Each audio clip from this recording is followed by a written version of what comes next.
ئەم عێراقە حیاتە کە زۆر لایەنی کوردیش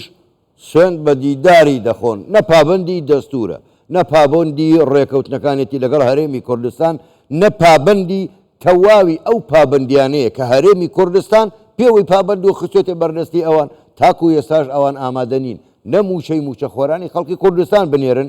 نا شایستە داراییەکان بە کورت و کرمانجیەکەی ئەنفالێکە، ناوی ئەنفالی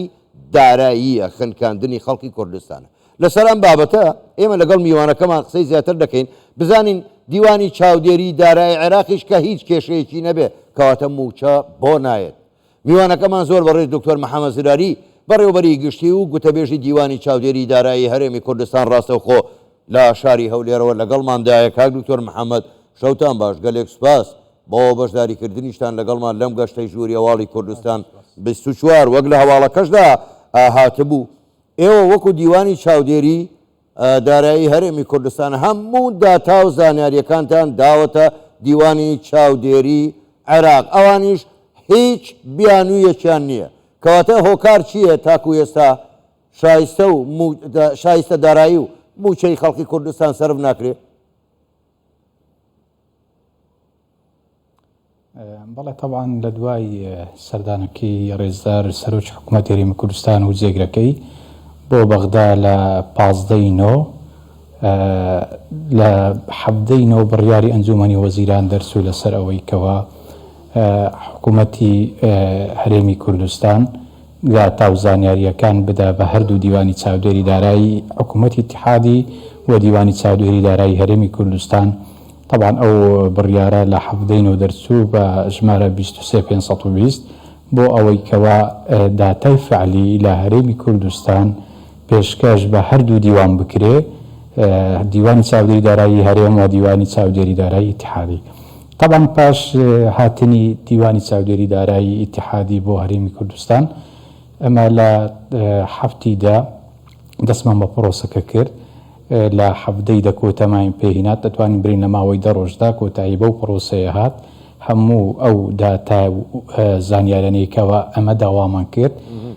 بە تیمی هەردوو لا با بڵین حکوومەتی هەرێمی کوردستان و تیمی دیوانی چاودێری دارایی و دیوانی چاودێری دارایی اتحادی. طبعاً ئەوە داواکاریانەی کە ئەمە داوامان کرد لە حکوومەتی هەرێمی هەردوو لا بوو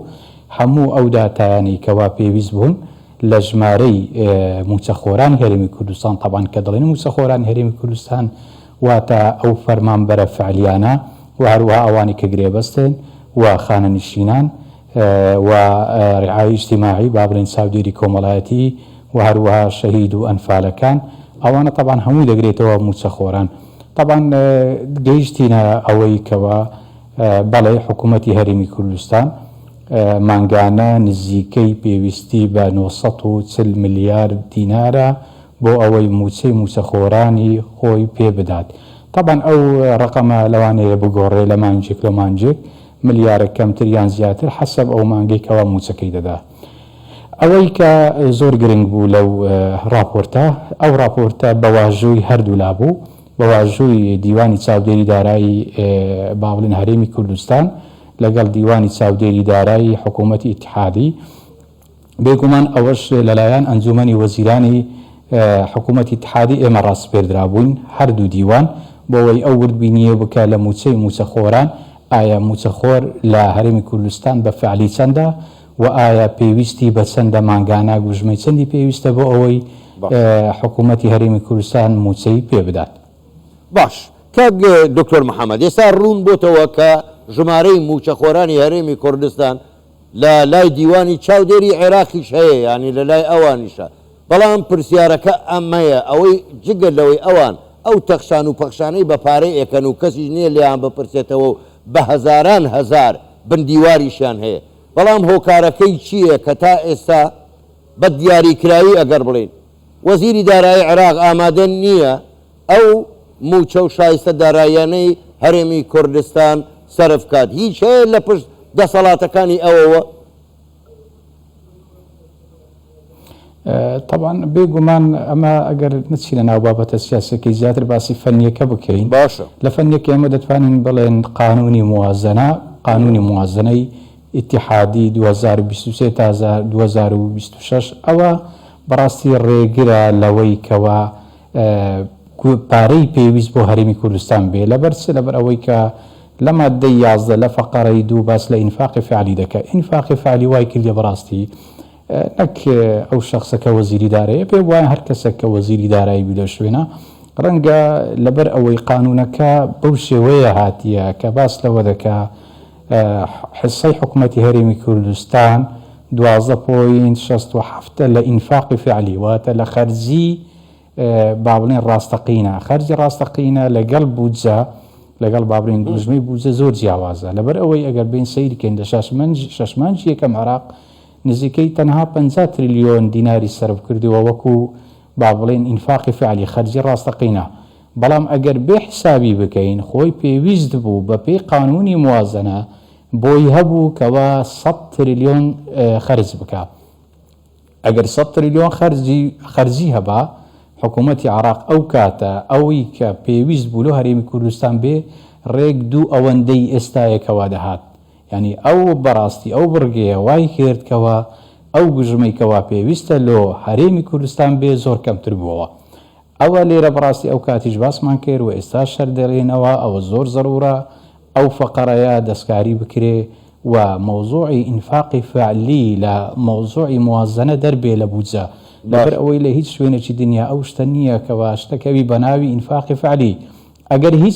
هیچ نەبێت ئەوەش نەکرێ ئەمە لە با بڵێن لە داویزات موظفین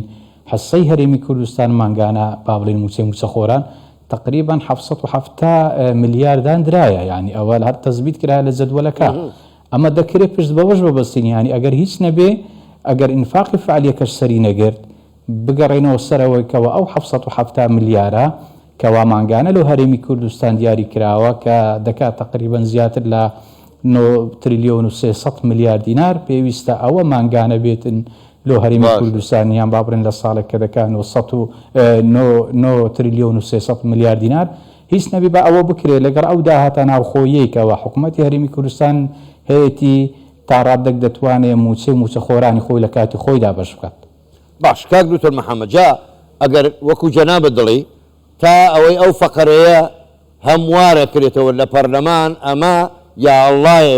ئەو پەرلەمان خوازانێ ئایا ئەیکا یان نایکا بەڵام بۆ بڕگەی دووەمیان ئەوەی کە جەنابەت باست کرد کە دەتوانێت لەگەڵ ئەوەشدا دەتوانێت هەر هیچ نەبێ موچەخۆران بنێرێ بەڵام پرسیارەکە ئەمەیە یعنی بە هەردوو بارەکەیە بۆچی ناینێرن پرسیار ئەمەیە لە لای خەڵکیش لە لای ئێمەش بۆچی ناینێرن ئەمەیە پرسیارەکە. وەڵاهی ئەگەر بینەوە سەربابەتە فەنیەکە ئەمان تازە باسم کرد لە بیدایەک وەکو ئەو داتایی کە ئەوان پێویستیانەوە ئەوان کە داوایان کرد لە هەرێمی کوردستان داتایەکانیان پێدرا ینی کە ئەوان دەڵێن ئەوان ئەمە بەڕاستی دەتوانین بڕین ئێمەش وەکو دیوانی چاودێری دارایی چونکە ئێمە هەردوو لا مشتەرەک بوون لا لیژنەکە ئێمە بەڕاستی دیوانی چاودێری دارایی خۆ دەزانی دیوانێکی سەر بەخۆیە ینی سەر بە با بڵێن لە ڕووی تەنها کارجیێڕی سەر بە پەرلەمانە ئەجینا لە ڕووی ئیشکردن لە هەموو شتەکان ئەو سەر بەخۆی ینی سەر بە ئەوە نییەکەوە با بڵێن سەر بە حکوومەت نییان با بڵێن سەر بە وەزارەتی دارایی نییە دیوانێکی سەر بەخۆیە ئەمە کە باز دەکەین و با بڵێن بە تەرەفی حکوومەتی هەرێمی کوردستان باسی بابەتەکە ناکەین ئێمە وەکو دیوانی چاودێری دارایی ئێمە بە مشتەرەکی لە داوامان لە حکوومەت کردکەوە داتایەکانمان بداتی داوامان لە وەزارەتی دارایی کردکەوە ئەو میلاک و هەروەها قائیمەی ڕەواتب با بڵێن لیستی موچەخۆران داوامان لێکردن بێگومان ئەوانی کە ئەمە داوامان کرد بە مشتەرەکی لەگەر دیوانی چاودێری اتحادی هەموو ئەوانە لە بەردەست بوو و گەشتینە ئەو ژمارەشکە وەکو باسم کەوا نێزیکی 940 ملیار دینارە مانگانەکەەوە پێویستە بێت لە موچەخۆران بەڕاستی من پێم وایە لە ڕووی فەنی لە ڕووی حیسابی هیچ شتێکی وانە مایە بەڕاستی کەەوە ئەوان بتوانن بەهانە بگرن تەنها ئەوەیە کە ئیدی بەخۆ دەزانی بابەتەکە ئەگەر سیاسی بی تۆزێک بەڕاستی پێویستی بەوەیەکەوە لە ئاستی باڵا لە ڕووی بابرێن سیاسی جاوای نێودوڵەتی یان ناوخۆیە بابەتەکە چارەسەر بکرێت. زۆر باشە زۆر بەڕێز دکتۆر محەممەد زێرانی بەڕێوەبەری گشتی لە دیوانی چاودێری دارایی و گوتەپێشی دیوانی چاودێری دارایی ڕاستەخۆ لە هەولێرە و لەگەڵمان بووی سپاس بوویەوە شەوتان باش.